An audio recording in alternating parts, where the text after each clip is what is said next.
So we've seen the targeting of thousands of journalists, medical staff, humanitarian workers, infrastructure workers, the total decimation of agriculture, religious sites, homes, residential blocks, the destruction of neighborhoods, memories, bloodlines. Northern Gaza ethnically cleansed to a great extent. Doctors, including from America, say that they've seen kids deliberately sniped. How many acts of genocide does it take to make a genocide?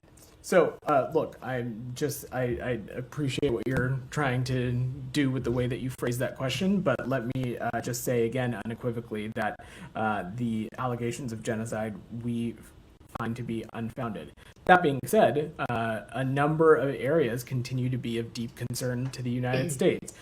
Most notably so, we continue to be concerned about the impact on civilians and the ways in which some of these military operations are being conducted. We continue to be concerned about the humanitarian situation in Gaza, and we're continuing to have very serious conversations about what other levers can be utilized to address the humanitarian situation, and that's what we'll continue to do. I mean, the question really is about the founding. So, for instance, today, several patients and medical workers at Gamal Adwan Hospital in northern Gaza, one of the last remaining medical facilities, was attacked by Israeli drones. There's this harrowing image of a teenage boy in a wheelchair who was killed.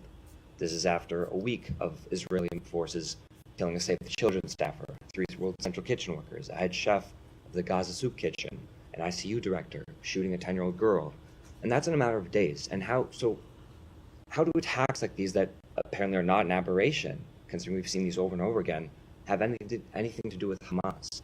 They certainly are an aberration. When we have seen civilians impacted, when we have seen places that would be consistent with civilian infrastructure, like hospitals or schools, when they have become sites for kinetic activity, those are things that have become great concern to us and are things that we raise directly with our partners in Israel. I will use the hospital that you mentioned as an example. We have been incredibly clear that fighting in and around hospitals it should not happen, and that parties are called on to respect the protected status of these kinds of facilities, and that's something that we'll continue to stress additionally. The point, Prem, is that these things are not mutually exclusive. These things, we can continue to have these areas of deep concern and continue to stress and their importance and stress how there needs to be better decision making. There needs to be additional steps taken, whether it be on civilians or humanitarian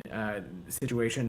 That does not equate to allegations of genocide being accurate or founded. And so Amnesty actually made the same point in the report, that they had said that one stated goal of attacking Hamas, for instance, does not preclude the possibility of committing war crimes or committing acts of genocide. And so I think that argument kind of goes both ways. And you had said that these attacks are an aberration, and that you have been making it clear to Israel that fighting in and around hospitals is not acceptable. Why is this hospital one of the last remaining hospitals in northern Gaza then? I will let the IDF speak to their particular military operations, Prem. That's not for me to speak to.